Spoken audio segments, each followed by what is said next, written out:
the making of an Elizabethan mind, a classical curriculum. Lecture 6, Cicero, the architecture of argument.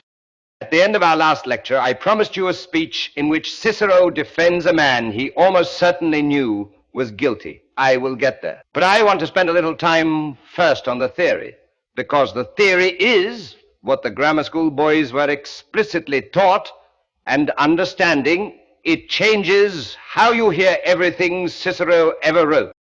The Romans had a word, and the word was ars. We translate it as art, but the Latin carries something the English does not quite capture. Ars means a skill that can be systematized, a body of knowledge about how something is done that can be articulated, taught, and learned. The Romans believed, with a conviction that never really wavered, that rhetoric was an ars in this sense, that the capacity to speak and write persuasively was not merely a gift that some people happened to have and others did not. It was a discipline. It had components, and the components could be identified, and the identification of them was the beginning of mastery. The system they developed for this identification is what the grammar school boys learned. And it is worth knowing because it is the invisible skeleton inside virtually every piece of effective public language you have ever encountered, whether the person who wrote it knew the system or not. Rhetoric, in the classical account, has 5 parts. The first is inventio. Invention, which does not mean making things up, but finding your arguments. The question of what you have to say, what evidence and reasoning and emotional appeals are available to you, is prior to every other question. The second is dispositio, arrangement, the ordering of your arguments for maximum effect. The third is elocutio, style, the choice of words and figures and rhythms that will carry your arguments with the greatest force. The fourth is memoria, memory, because in the ancient world you delivered your speech from memory rather than from a text. And the capacity to hold a complex oration in your head and deliver it fluently was itself a skill that required cultivation. And the fifth is actio, delivery, the physical performance of the speech, the voice, the gesture, the timing, the use of silence. The Elizabethan student learned all 5, but the 3 that concerned the written curriculum most directly were invention, arrangement, and style. And of these 3, the one that the schoolmasters spent the most time on and that repays the most attention is arrangement. Because the question of where you put your arguments is, in practice, more important than most people realize. The classical speech had a structure, and the structure was not arbitrary. It began with the exordium, the opening, whose purpose was to establish the speaker's credibility and put the audience in a receptive frame of mind. Then came the narratio, the narrative in which you set out the facts of the case as you wished the audience to understand them. Note that, as you wished them to understand them, the narratio was not neutral. It was the first act of interpretation presented in the form of plain description. Then came the partitio, in which you announced what you were going to prove. Then the confirmatio, the proof itself, your positive arguments. Then the refutatio, the demolition of your opponent's arguments. And finally, the peroratio, the conclusion, which was the place for the full deployment of emotional appeal. You had established your facts and made your arguments with relative sobriety. Now, at the end, you were permitted, expected to move your audience, to make them feel the weight of what you had argued, to leave them not merely persuaded, but shaken.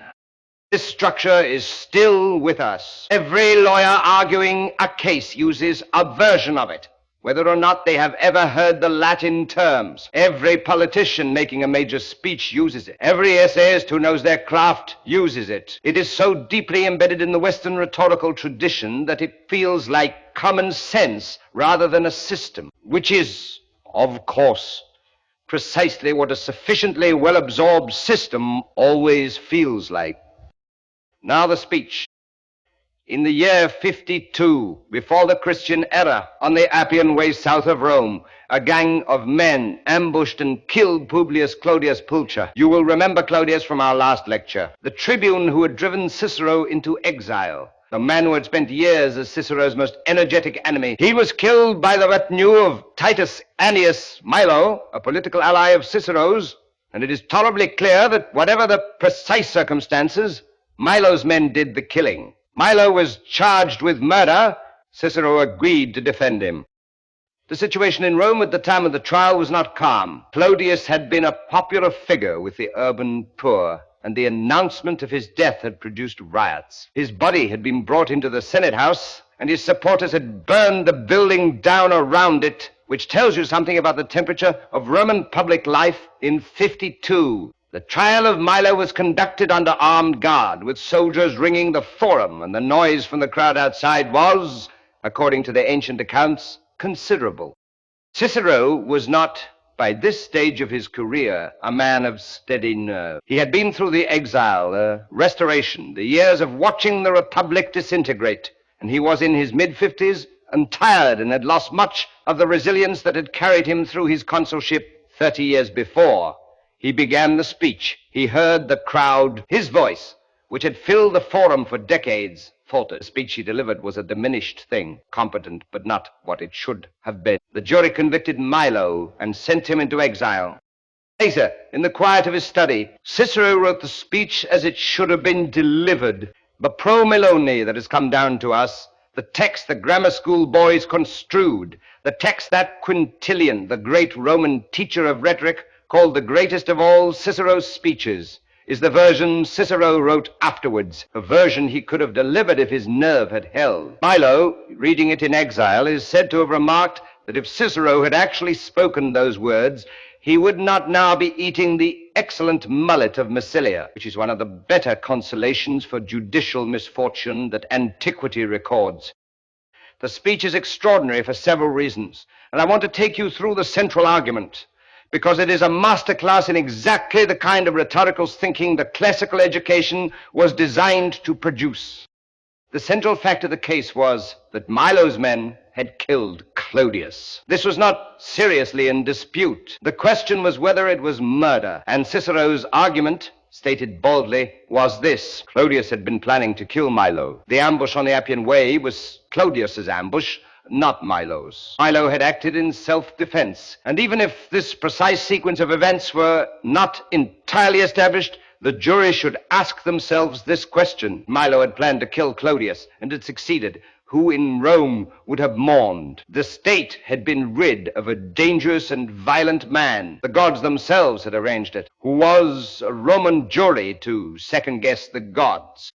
This argument is, from a strictly legal standpoint, breathtaking in its audacity. Cicero is essentially asking the jury to acquit his client on the grounds that the victim deserved to die. He wraps this argument in the full apparatus of Roman legal and religious convention, in appeals to the laws of self-defense, in the language of divine providence, in a portrait of Clodius as a public menace whose removal was a civic good. At the core of it is remarkably direct. Yes, he probably did it. He should have. You should thank him. Whether Milo did in fact set the ambush, or Clodius did, or whether the encounter was genuinely accidental and the killing opportunistic, we cannot know with certainty. Ancient scholars debated it. Modern scholars debate it. Cicero very likely knew the truth, or something close to it, and the truth was very likely not entirely consistent with his argument. He was a lawyer. He was defending his client. The grammar school boy reading the speech was being shown, in the most vivid possible terms, the relationship between rhetoric and reality. The speech does not establish what happened. It constructs with extraordinary skill a version of what happened that serves a particular purpose. The difference between these two things is the central problem of the rhetorical tradition. And Cicero does not pretend that there is no difference. He simply does not let the difference stop him. This is the question I flagged at the end of our last lecture. Whether rhetoric is the servant of truth or its most dangerous enemy. And here is the answer the classical education gave, which is more honest than comfortable.